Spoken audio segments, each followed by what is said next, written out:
Next one, please. 10,000 pounds.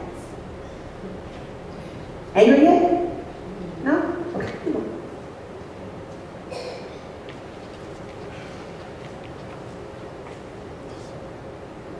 Stop. Trauma. At the very beginning, so I'm a sociologist by my master's degree, but I'm currently working on a doctorate degree in counseling. And one of the texts that we have to use is called the DSM. I'm not going to bore you with a really long title, but it is a book that is updated every so often, and this is how we diagnose mental illnesses. And there's a lot of stuff in there. There's some things that we hear about: bipolar disorder, post-traumatic stress disorder, anxiety. We hear these because these are hot topics. But there are more illnesses in that book. I did not know until I got into the field of study. This is actually my 5th year in this program, and God willing, I will defend my dissertation in 2019. But thank you so much. But I got here because I'm Irma's granddaughter. I am the granddaughter of a woman that participated in sit-ins. I am the great niece of an individual that took the NAACP charter for Port Arthur, Texas, and slid it in between his baby's mattresses to ward off the Ku Klux Klan that came knocking at his door. I am the granddaughter of a woman who, born in 1916, had an occupational title as a domestic. Anybody want to take a guess what that was? Okay, I'm gonna give you a clue. Anybody seen The Help? That was a domestic. They literally went to someone else's home who was white and took care of their family, and then had to go to their own house and take care of their own family. And I want to share something with you that kind of caused me some anguish. I feel like I'm being mean to the people on the other side of the room. I'm saying right here. When I was in high school, you know, your family say you get in the car, you get in the car. I was raised, you don't ask questions. Get in the car, because this is your elders, and they're telling you to do something. You ask questions, and they're going to swing at you. So I got in the car. And we went to this family's home, and we looking around, I'm like, okay, why are we here? I was standing in the home of the family my grandmother took care of. Instantaneously, I was angry. Now, I was assured that they took very good care of my grandmother. But you're not going to tell me you mistreated her. I'm talking to you about these things because we were literally born into a traumatic situation. The color of our skin is not something that we can choose. We didn't come here and choose certain pigments. We didn't say, okay, God, when I get down there, I want to look like this. We're not given that option. And on the basis that I was born this way, this is the history that I was born into. But it doesn't end that way. So my grandmother was born in 1960. She was the last of 12 children to actually survive. She passed away December 16, 2008. Anybody know what happened November 2008? President Barack Obama. My grandmother, although not speaking at the time, was still alive when America elected the first black president. That made me cry. Because I grew up knowing the importance of having to break through the glass ceiling that was cemented on top. I wasn't allowed to take education like that. I wasn't given that opportunity. Oh, you were going to school and you were going to get good grades. Because we came from the backs of grandmothers and great-grandmothers and great-great-grandmothers that were not allowed to go to school. So my master's degree is in sociology, and one of the things that I can credit is I had the opportunity to go to an HBCU. I'm a Texas Southern University graduate. And it is also where I'm currently getting my doctorate degree, and I will tell you the comparison between a predominantly white institution is I didn't learn anything about black education at my predominantly white institution. It's not a fault of theirs, but there is a filter on education. In order to break through some of the truths that actually happen in academia, you have to go to people who know those truths. When I got to Texas Southern University, people talked to me about the other theories that did not show up in my book. I had an opportunity to find out about the truth about Texas Southern. There are only two HBCUs in this area. One of them is Texas Southern University, and the other one is Prairie View A&M University. Prairie View is, as a result, I won't bore you with all the legal stuff, but there was a land grant that was given, and that is how Prairie View got their land. And they had a requirement that they had to offer that education, and that is why we have Prairie View A&M University where we have it. You notice we never say the A&M part, right? Because although it is a part of A&M, because that land grant meant that you had to have agricultural classes given, because once upon a time, college looked a little different. When Harvard was founded, that university was a breeding ground for preachers, because preachers were the government officials. When African Americans were able to go to college, and I'm skipping this big jump here, we were originally given education as trades. So how to work wood, how to do plumbing, how to do these woodwork, these menial jobs that now we don't think about when we go to universities. Tuskegee was founded under that same premise.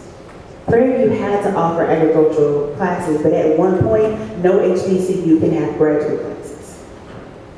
We have been fighting to get equal education for a very long time. And as a middle school teacher, when my students don't want to go to class, it irritates me. Because you have no idea what grandmothers had to go through so that you go here. See, we talk about Ruby Bridges as adults. We don't teach that to our children. So our children grow up thinking that education is just something that's supposed to happen, not understanding that public education is truly a privilege. Because if you go anywhere across the water, it's a possibility that one, you aren't allowed to go to school all year round because you have a job and a responsibility at home, and two, it's not free. One of the things that I'm very grateful, I've known Ebony Juice for a very long time, and she uses merchandise, which she has some out here, to supply the ability for some girls in Africa to go to school.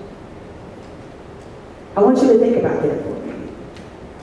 Because we get up and our children go to school for free. We have public transportation that can take our children to school if we can't. Our children can walk to school, and we don't realize that somebody is trying to get what we get for free. Because we have gotten far away from the struggle that it took, from the water hoses, from the police dogs, from the lynchings, the public ones and the private ones. Because here's the other thing. Lynchings and picnics were entertaining. So when I talk about a Black woman's perspective from trauma, I mean that we really have been exposed to a history that predisposes us to be angry. If we're too loud, we're talking about it. We have something to say.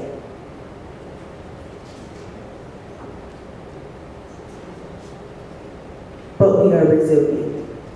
That same grandmother that I had made sure that I went to school, made sure that I had everything I needed. I did not go to school lacking anything. I didn't know at the time what my grandparents and what my mother went through to make sure that I had it. Anybody know what a Title I school is?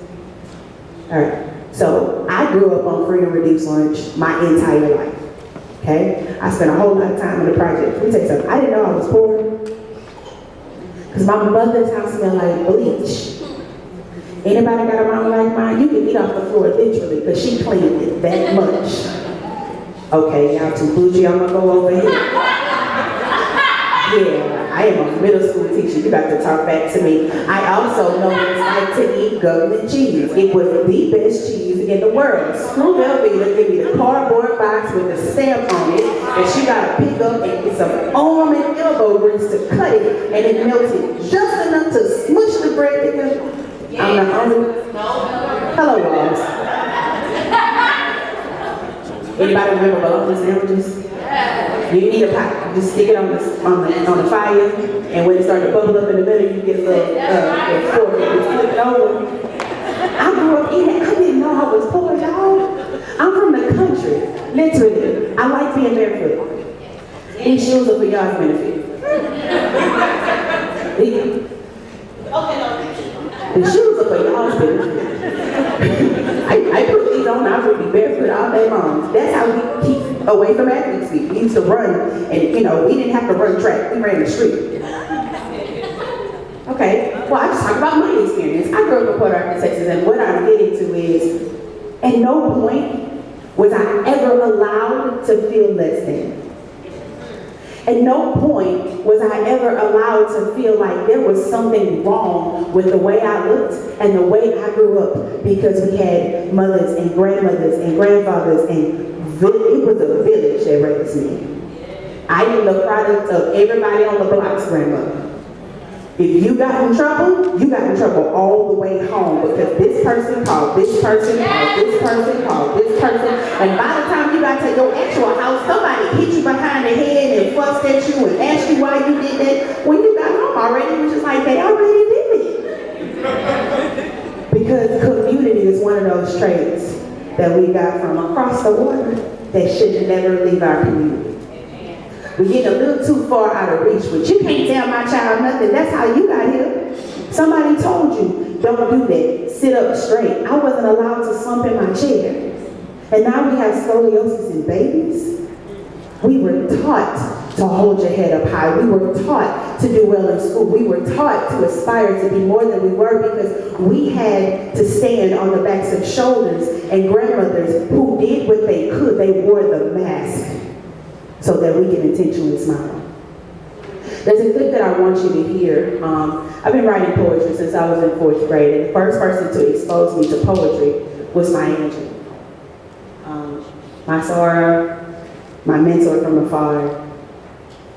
I deeply hate that the Lord has called her home. I needed to sit at her feet. So when she passed, I literally remember exactly where I was, and I cried real tears. And then I went to YouTube that evening, and I searched for every video I could find to hear her voice again. She has a poem that she sampled, Paul Laurence Dunbar, and I want you to hear it before we get to the very last couple of slides, because there is triumph and resilience because of what they had to endure. I almost laughed myself to death. My life has been one great big joke. A dance is walked, a song is spoke.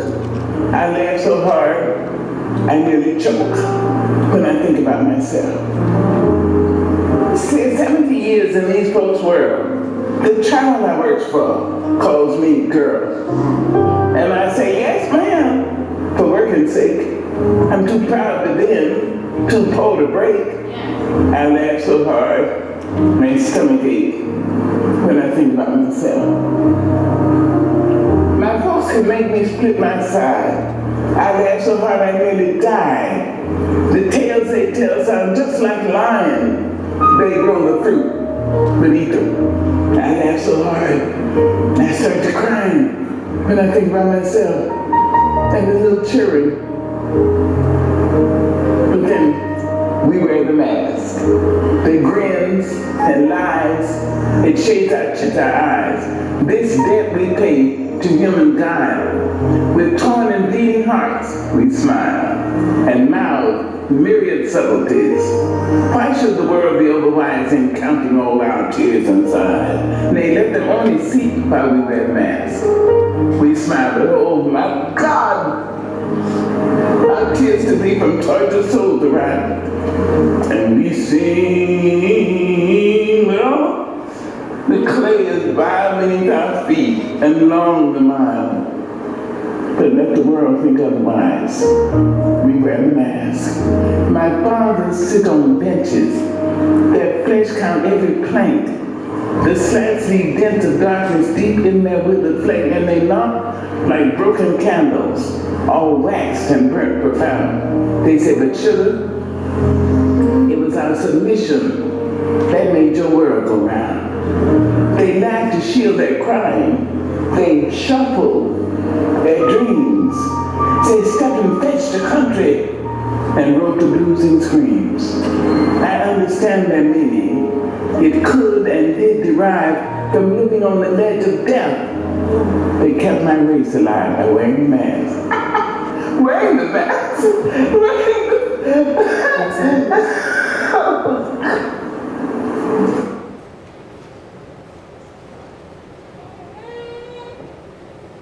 We are 242 years from the signing of the Declaration of Independence. 153 years from Juneteenth, when the news hit Galveston Pier that African Americans were no longer slaves. 141 years from the enactment of Jim Crow laws, but only 50 years from the Civil Rights Movement. This is not an old fight. There are women breaking ceilings, no matter how hard they are. And we do it because there are babies coming behind us that need us to continue to do so. Our daughters and our sons need to know that the path is there because our feet have gone before.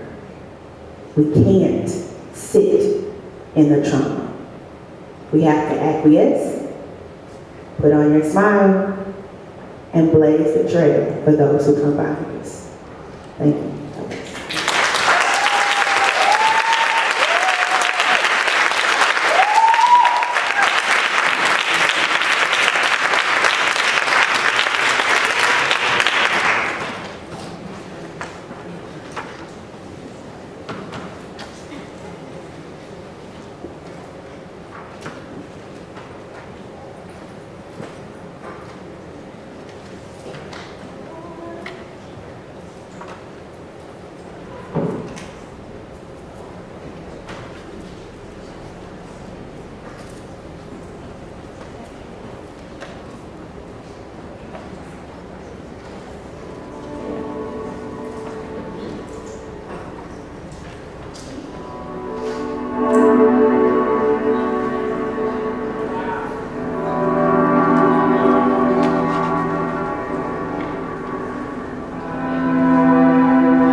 Good evening, everyone. My name is Shawn Flowers Wyatt. As of October 29, 2016, that became my name, Shawn Flowers Wyatt. When I married my best friend, the love of my life, David Michael Wyatt, and then approximately a year later, I became a mother to our son, Dakota Morocco Wyatt. But before I became Shawn Flowers Wyatt, I was just a black girl who became a black woman whose life was filled by a whole ton of blurred lines. Many of the things that you saw on the screen were said to me by people in places like this, at church. Some pastor, some church leader, some woman in church, much older and elder. And I remember these things being said to me. I remember them vividly, every single one of them that you saw on the screen. All of them were said to me by people who were believers. The last one was said to me by my father. That if I didn't get married by 30, I would end up alone because no one would want me once my beauty fades and I get fat. My dad said that. Now, he may have been joking. I don't know. But as a young woman, that's not funny. And I've long since forgiven my father for the very, very many things that he said that were kind of like traumatizing. Because I think information gets passed down. All of these things that were said, the people who said them, they meant me well. They even expressed love for me. But this is what had been told to them by someone. So it gets passed down. And I talked about how my life was filled with a lot of blurred lines. These types of statements became like guidelines. But it didn't make a whole ton of sense to me. It was way more things than that. I mean, I can remember a lot of my friends, by the time I got married, I was 38. By the time I became a mother, I was 39. And in 4 months from now, I'll be 40. So I say all that to say, there were a lot of girlfriends that got married long before me. And I remember women coming to me in the church, elders, saying, "Oh, was that hard for you seeing your friend go down the aisle?" And they meant it in love, thinking they're going to